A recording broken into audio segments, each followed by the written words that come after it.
कोई एग्जाम में बैठ रहे हो, सरकार की कोई परीक्षा दे रहे हो, किसी एग्जाम में बार बार इंटरव्यू दे रहे हो, नहीं निकल रहे हो, चाहे सीए की हो चाहे किसी की भी हो, एक काली मिर्ची शंकर भगवान के शिवलिंग पर चढ़ाई, दूसरी काली मिर्ची को दरवाजे की चौखट पर रख दी।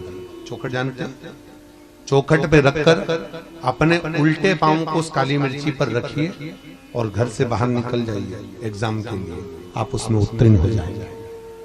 हार नहीं सकते, विजेता आपको प्राप्त हो।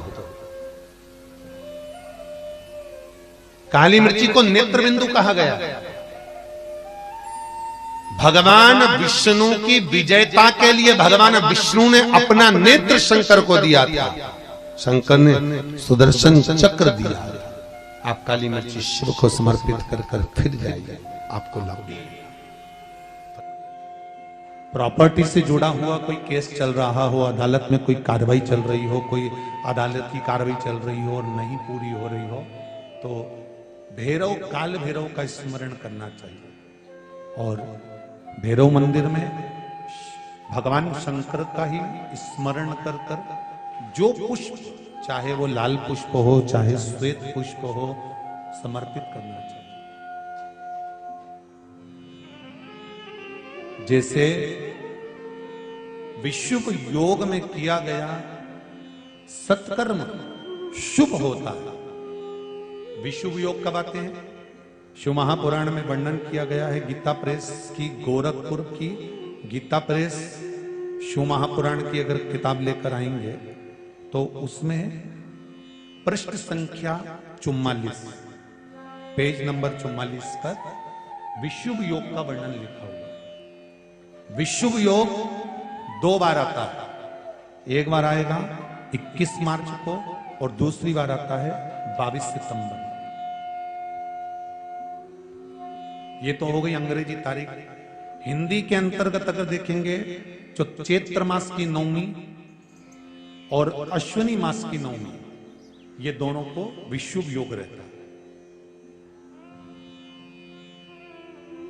जिस नारी को 14 साल, 15 साल, 20 साल संतान नहीं हुई हो, 18 साल हो गए हों, 12 साल हो गए हों, 10 साल हो गए हों, संतान अगर गोदी में नहीं है, तो विशुभ योग के अंतर्गत बेलपत्री के पेड़ के नीचे शंकर जी के शिवलिंग की पूजन कर कर, खीर बनाकर शंकर जी को भोग लगाकर, किसी ब्राह्मणी को उस बेलपत्री के पेड़ के नीचे भोजन कराकर, खीर खिलाकर, उन्हीं से थोड़ा सा खीर का प्रसाद मांगकर, उसी बेलपत्री के पेड़ के नीचे पति पत्नी अगर वो प्रसाद को पा लेते हैं तो उनका गर्व ठहर जाता है। यह विशुभ योग है।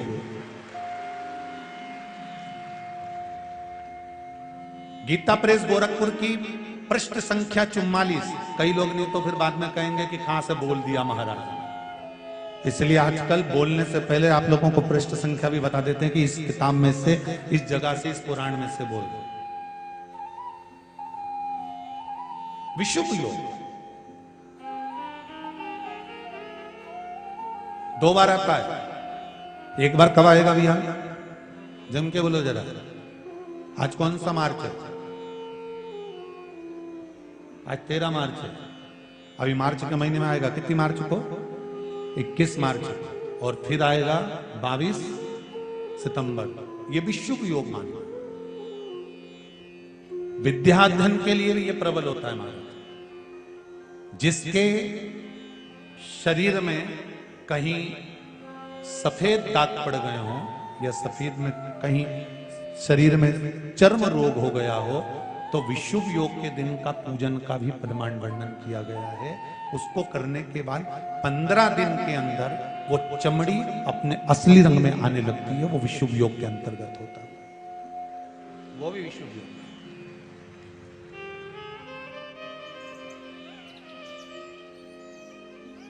21 मार्च को आए।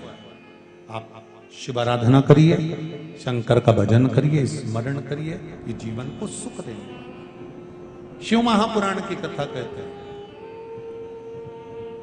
अगर थोड़ा सा जीवन में दुख आ रहा है, थोड़ा सा जीवन में कष्ट आ रहा है, तो उस कष्ट को ये ना सोचें कि कष्ट बड़ा विकट है। नहीं नहीं, शिव है हमारे साथ। भगवान शंकर की वो कहते ना कि एक राजा के यहाँ एक बगीचा था, उस बगीचे में एक माली काम किया करता था। माली का काम क्या था? बगीचे में जो फल लगते थे वो राजा के यहाँ पहुंचाता।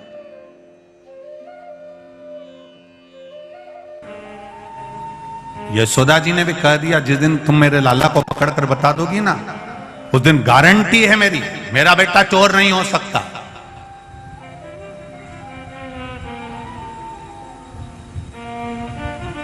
इसने भी कह दिया।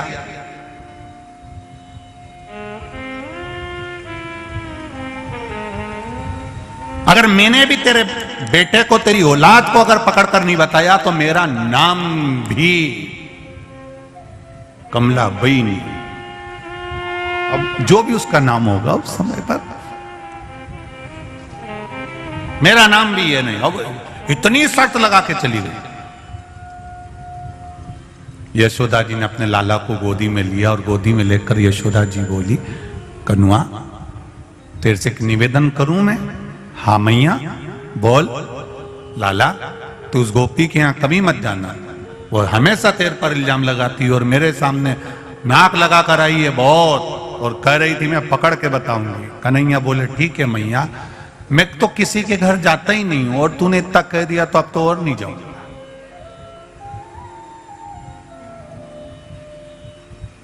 ये मानने वाला है। सबसे पहले उसी गोपी के घर गया, सबको लेके गए।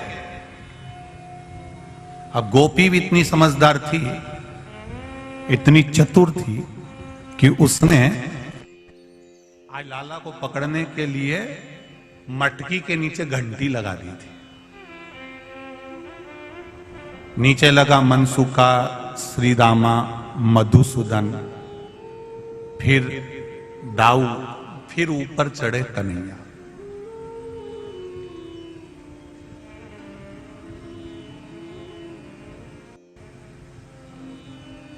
अब नीचे जो मनसुका लगा था उसको छींक आ रही थी। अब उसके हाथ जो थे वो घुटने पे थे। अब वो अगर हाथ हटाता और नाक पकड़ लेता तो छींक नहीं आती, परंतु वो हाथ घुटने पे थे और सबसे नीचे वो ही था और उसको आ रही छींक, और ये कन्हैया सबसे ऊपर। अब इसने मटकी को तो पकड़ लिया और घंटी को भी पकड़ लिया। इसको मालूम है घंटी बजेगी, तो उसने घंटी को भी पकड़ लिया। इतनी देर में जो नीचे था मनसूखा, वो छींक दिया, और छींका तो ये सब धड़ धड़ धड़ धड़ नीचे। अब ये सब तो नीचे आ गए, वो अकेला टंगा है। अब उसका एक हाथ नीचे आ गया कन्हैया का, और घंटी टन टन बोलना चालू करी। सब भग गए, अकेला टंगा ऊपर, अकेला। अब वही काकी आ गई, वही गोपी, और आते से ही बोली, आज पकड़ाया बेटा, तेरी मां खूब नाक लगाए, मेरा बेटा चोरी नहीं करता। अब देख, अब उतर तू नीचे, जल्दी उतर। काकी कैसे उतरू? काकी बोली जैसा चढ़ा था। कन्हैया बोले चढ़ते समय तो और भी नीचे लगे थे। अरे नीचे उतर जा। नहीं उतरू काकी, मेरे से ऐसे उतरते नहीं। अरे कूद जा, लग जाएगी, मैं नहीं उतरू। एक काम करना काकी, तू मेरे नीचे लग जा। काकी ने कहा मैं नीचे लगूंगी, तू मुझ पे पांव रखेगा तो क्या हुआ? काकी बोली मेरी उम्र देख रही है? काकी बोली मेरी उम्र तो देख, 72 साल की मेरी उम्र है। इतने में कन्हैया बोला चुगली करने में उम्र नहीं देखती।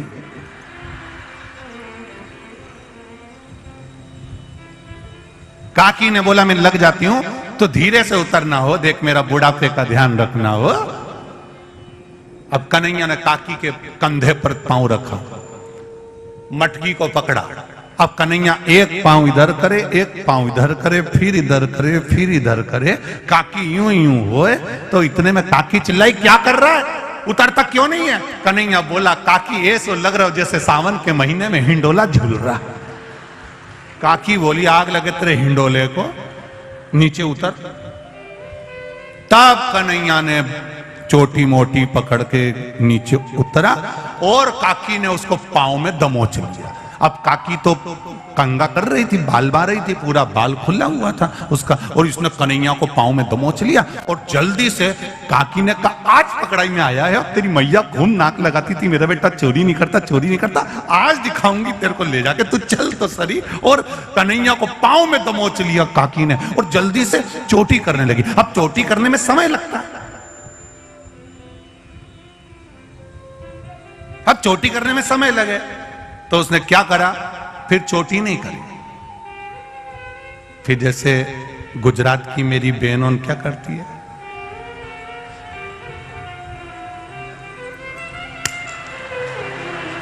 उनमें, और वैसे भी देखो लड़ने जाओ ना तो जूड़ा थोड़ा एनर्जी देता है। चोटी में और जूड़े में अंतर आता है। तुम देखना जब तुम माताएं आपस में लड़ रही हो ना तो वो थोड़ी थोड़ी देर में बोलते चलो, मतलब ऐसा लगता है कि इससे एनर्जी मिलती है। जैसे वो हमारे यहाँ हलवाई जब जलेबी बनाता है तो ऐसा खींच के बनाता है तो एनर्जी मिलती है, तब जले तो बल तो जरा तो उससे बल मिलता।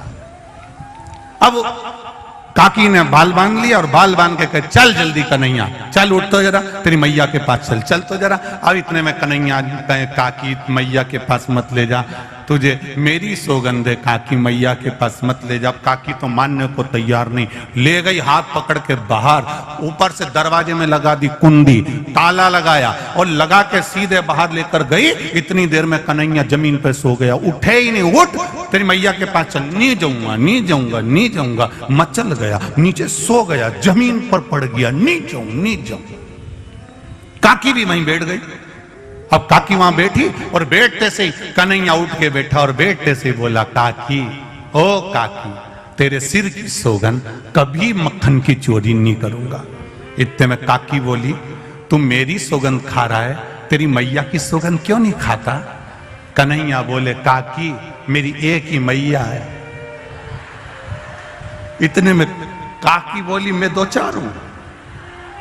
थोड़ी देर बाद कन्हैया ने काकी के दोनों कान पकड़ लिए, खुद के कान पकड़ने की जगह काकी के पकड़कर बोला, काकी तेरे कान पकड़ के क्षमा मांगता हूं, कभी चोरी नहीं करूंगा। काकी बोली, पहले तो मेरे कान छोड़, क्षमा मांगने के लिए खुद के कान पकड़ते हैं और तू मेरे पकड़ रहा है। काकी ने नहीं सुना, हाथ पकड़ा लेके चली। चलते चलते चलते चलते आगे में और सामने चलते हुए चौराहे पर मार्ग से जैसे ही जा रही थी, इतनी देर में इसका जो ससुर वहां बैठा हुआ था, उस ससुर ने बहू को देख लिया। बहू को देखा, उसके पास में आ गया, आते से बोला, बहू कहां जा रही है?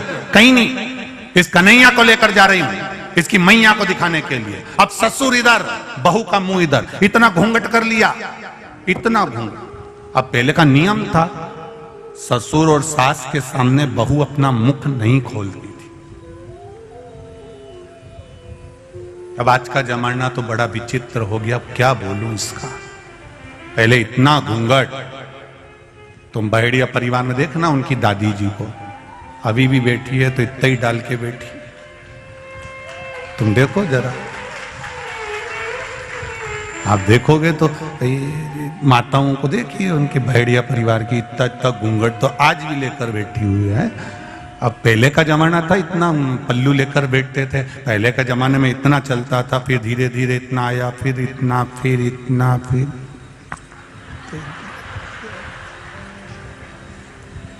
अब तो देखते रह जाओगे, मिल रहा। अब वो इतना पल्लू इतना हो गया। अब तो बहुएं भी 2 बार इतना पल्लू करती हैं, जब शादी कर कर आती हैं तब इतना पल्लू करती हैं, क्योंकि मुंह दिखाई होती है तो सोने की रकम मिलती है। और बहुएं दूसरी बार इतना पल्लू जब करती है कि जब घर में कोई बुढ़ा बुढ़ी डोकरा डोकरी मरता है, कोई बुजुर्ग मरता है, तब इतना पल्लू करती है, क्योंकि आंख में आंसू तो एक भी नहीं आते, बस घूंघट रख के डिजाइन में चिल्लाती रहती है, आंख में आंसू तो आता नहीं। अब इधर ससुर खड़ा, इधर बहू ने मुख कर लिया, कन्हैया का हाथ पकड़िए और हाथ पकड़ कर लेकर जा रही, इसकी मैया को दिखाने जा रहे हैं। इतने में कन्हैया ने कहा, मैया काकी बहुत प्यास लग रही है, पानी पियान दे। ससुर ने कहा बेटा छोटा सा बच्चा है, पानी पियान दे। जो कन्हैया का हाथ छोड़ा पानी पीने के लिए ससुर के कहने पर, जल्दी आ। कन्हैया जैसे ही आया उसने कहा काकी चल। काकी बोली हाथ पकड़ा, इन्हें लो ना ससुरा जी का पकड़ा दो ले। अब ससुर का हाथ पकड़कर काकी जो चल और ससुर को काटे खून नहीं, भरे चौराहे पर, भरे चौपाल पर बहू ने मेरा हाथ पकड़ लिया। गुस्से में लाल हो गया ससुर, बोला कुछ नहीं। किसी किसी को दो तरह का गुस्सा आता है। एक गुस्से में व्यक्ति बड़बड़ करके बोल देता, गाली दे देता, अपशब्द कर देता, कुछ भी कह देता। दूसरे गुस्से में व्यक्ति कुछ कहता नहीं, अंदर ही अंदर बस घुड़राता रहता है। ससुरे को वही गुस्सा आया था और कन्हैया ने कह दिया चल काकी, और ये बुढ़े का हाथ पकड़कर चली। और चलते से बोली क्यों रे तेरा हाथ इतना जाड़ा कैसे हो गया? इतने में कन्हैया बोला पानी पिया ना इसलिए जाड़ा हो गया, और लेके चली। और जैसे ही यशोदा जी के यहाँ दरवाजे पर पहुंची, ससुर तो गुस्से में लाल था, कन्हैया अंदर पहुंच गया खिड़की में से। इसने दरवाजा बजाया, यशोदा ओ यशोदा, यशोदा ओ यशोदा। यशोदा जी निकल कर आई। जो ससुर जी को देखा तो यशोदा जी ने भी पल्लू कर लिया कि घर का गांव का बुजुर्ग है। यशोदा जी ने पल्लू करा और गांव के बुजुर्ग को देखकर जैसे ही पल्लू करा तो यशोदा जी ने पूछा क्या बात है गोपी? गोपी बोली देख मैं तेरे कन्हैया को पकड़ कर लाई हूं, दे दो चार धड़के। इतने में ससुर जी ने सोचा बता मेरी बहू मुझे कुटवा रही, रुक जा। इतने में यशोदा जी ने पल्लू लेकर कहारी, अरे पलट के तो देख ले कौन को पकड़ के लाई है। इतने में सखी बोली तू मारे कि मैं मारूं? ससुर ने कहा मेरी बहू मुझे मारेगी, आज देखो ही सरी। ससुर खड़ा और इतने में यशोदा जी बोली पीछे पलट तो सरी। जो यशोदा जी ने कहा और सखी ने पलट कर देखा तो ससुर को देखकर रो पड़ी, पिताजी तुम कहां से आ गए? इतने में मैं तो कन्हैया को पकड़ कर लाई थी। ससुर जी ने कहा तू घरे तो चल, तुझे बच्चे में और बुढ़े में अंतर नहीं टिपे, तू घरे आ, घर आ। इतने में कन्हैया अंदर से आंख मलता मलता आया, मैया क्या हो गया?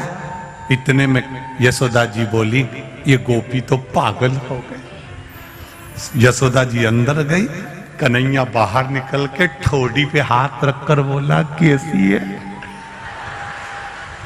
जो कन्हैया ने कहा, इतने में तो गोपी बोली तू रुक जा रही, एक बार अब की बार पकड़ाई में आ गया ना, पुदीना की चटनी नहीं बनाए, ऐसी तेरी चटनी नहीं बनाई तो मेरा नाम गोपी नहीं। इतने में कन्हैया बोला पहले घरे जा, घरे तेरा खसम तेरी ऐसी चटनी बनाएगा, तेरा पति तेरी चटनी बनाएगा, तू जा। और ये गोपी घर गई। ससुर जी रात को बैठे हुए थे, गोपी ने कहा उनसे मत कहना। ससुर जी ने कहा जाओ अपने कमरे में। रात को ससुर जग रहा, पति आ गया इसका। पति ने पूछा पिताजी आज आपको नींद नहीं आ रही? बाबूजी, दाई जी आज आपको नींद नहीं आ रही? भाऊ आप आज नींद नहीं आ रही? इतने में ससुर जी ने कहा जिस घर में ऐसी बहू हो कौन ससुरे को नींद आएगी बता तू। क्या हुआ? रास्ते में से मेरा हाथ पकड़कर यशोदा जी क्या ले गई और क्या क्या मारो, और क्या क्या मैं कन्हैया को पकड़ के लाई थी। इतने बुढ़े में इसको कन्हैया दिख रहा। बेटे ने तुरंत अपने पिताजी से कहा पिताजी ये देखो। पिताजी बोले बेटा ये क्या हो गया? पिताजी रात को पानी पीने उठा था, इसने डंडा उठा के मेरे को जो दिया धर के। मैंने पूछा किसको मार रही? तो क्या कन्हैया को मार रही? बता, इसको पति में कन्हैया दिखे पिताजी, इसको ससुर में कन्हैया दिखे, इसको हो क्या? ससुर ने कहा बेटा मुझे लग रहा है इसको कोई हवा मवा लग गई, अब वो निकलेगी कैसे? तो उन्होंने कहा एक काम करो वृंदावन जाते हैं तो वहां पर एक बाबा बैठा है काली कामल ओढ़ के, उसको लेकर आ जा। इतने में कन्हैया जी के पास में मनसुखा ने जाकर कह दिया वो गोपी का पति जा रहा है बाबा जी को लेने। कन्हैया ने माखन की मटकी उठाई बाबा जी को दे दी, बाबा की काली कामल ओढ़कर कन्हैया बैठ गया। इतने में इसका पति आकर बोला बाबा मेरी पत्नी को कोई हवा धर गई बाबा, उसको सही कर दो बाबा। बाबा ने कहा चलो आगे आगे इसका पति, पीछे पीछे बाबा, काली का मलोड़ कर कन्हैया गए। और जो पहुंचे इतने में कन्हैया ने कह दिया, ससुर भी दूर रहो, पति भी दूर रहो, पहले मुझे देख के आन दो कि कौन को हवा लगी है, कि वो बैठी है। दरवाजे पे बैठी थी कन्हैया, काली कामल ओढ़कर जो गए और ओढ़कर जाकर कम्बल हटाकर बोले, काकी कैसी? काकी बोली, कन्हैया आ गया। अब जैसे ही बोली कन्हैया आ गया, इतने में तो ससुर और पति दोनों चिल्ला के बोले, बस बाबा हवाई ये लगी है। हर एक में कन्हैया दिख रहा है। अब बताओ, तुम में भी कन्हैया दिख रहा है। बाबा इसको कन्हैया दिखना बंद हो जाए, ऐसी कृपा कर दो। इतने में भगवान ने कहा, तुम चिंता मत करो, इसको दरवाजा लगाने का बहुत शौक है, इसको अंदर खटिया से बांध दो। कमरे में खटिया से बांधा, 5 किलो मिर्ची लाओ, एक तगाड़ी कंडा जला के लाओ, लकड़ी जला के लाओ, अंदर रखो। 5 किलो मिर्ची झोंक के दरवाजा लगा के बाहर बैठ गया। थोड़ी देर बाद अंदर गया, सबसे कह दिया अंदर मत आना। अंदर जाके पूछे, काकी कैसी? काकी क्या थी? तू रुक तो सही। पति आकर बोले, बाबा थोड़ा ठीक है। कन्हैया ने काकी से पूछा, अब चुगली करेगी? मेरी मैया के पास जाके कुछ बोलेगी? इतने में ससुर ने कहा, बाबा इससे पूछो कहीं कन्हैया तो नहीं दिख रहा। इतने में खड़े हो जाओ। कन्हैया ने पूछा, ये कौन है? महाराज ससुरा जी। ये कौन है? महारा पति देवता।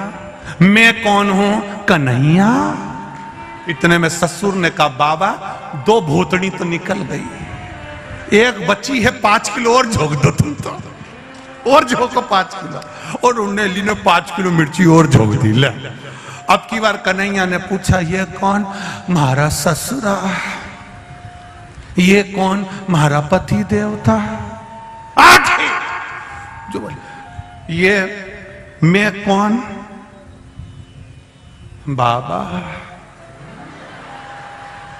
बाबा तुम्हें कहीं कन्हैया दिख रहा? बिल्कुल नहीं दिख रहा, बिल्कुल।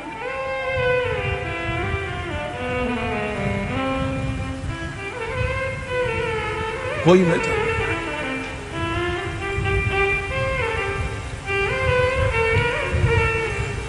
हृदय चित्त से कथा करे, भगवान को पाने का एक तरीका। गोपियों के रोम रोम में श्याम है, हनुमान जी के रोम रोम में राम है, और जल चढ़ाने वाले के रोम रोम में महादेव है। उसकी भक्ति का बल बड़ा होना चाहिए, और जब भक्ति का बल बड़ा होता है तब भगवान को प्राप्त करने का तरीका बदल जाता। गोपियों को भगवान के प्राप्त करने का तरीका बदलना पड़ा। हनुमान जी महाराज पहली बार राम जी से मिले थे, उन्होंने भगवान को प्राप्त करने का तरीका बदल लिया। संत ब्राह्मण का रूप रखकर राम जी के पास जाकर परीक्षा ले लेते, तरीका बदला। भगवान को पाने का भी तरीका बदल गया।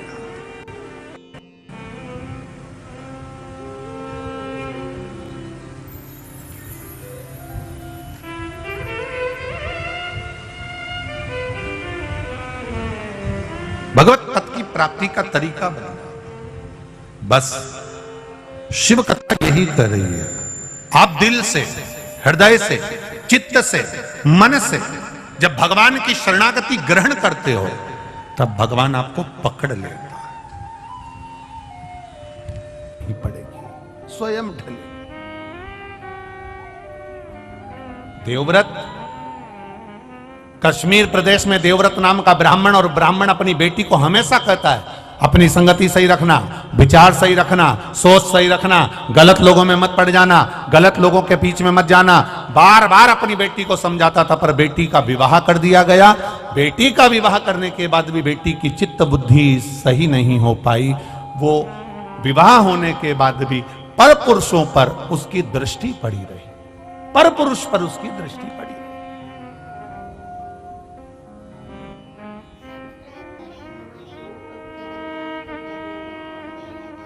महाराज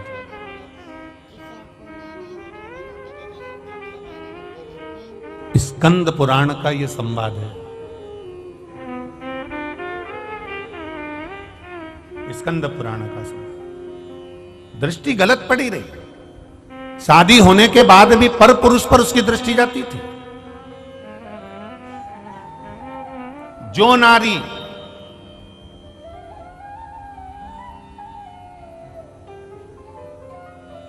विवाह के पश्चात किसी दूसरे पुरुष के साथ में स्मरण करे या शादीशुदा किसी पुरुष का घर तोड़ दे, वो नारी की गति स्कंद पुराण कह रही है। ये स्त्री, ये नारी, ये कन्या जिसका विवाह कर दिया गया और सोच नहीं सुधर पाई, वो नारी प्राण त्यागने के बाद में एक कुतिया का जन्म पाई। अब कुतिया तो बन गई, पर कुतिया का जन्म कैसा मिला? एक पांव उसका विकलांग था, कान टूटे हुए थे, आंखों से एक आंख फूटी हुई थी और शरीर पूरा खुजली के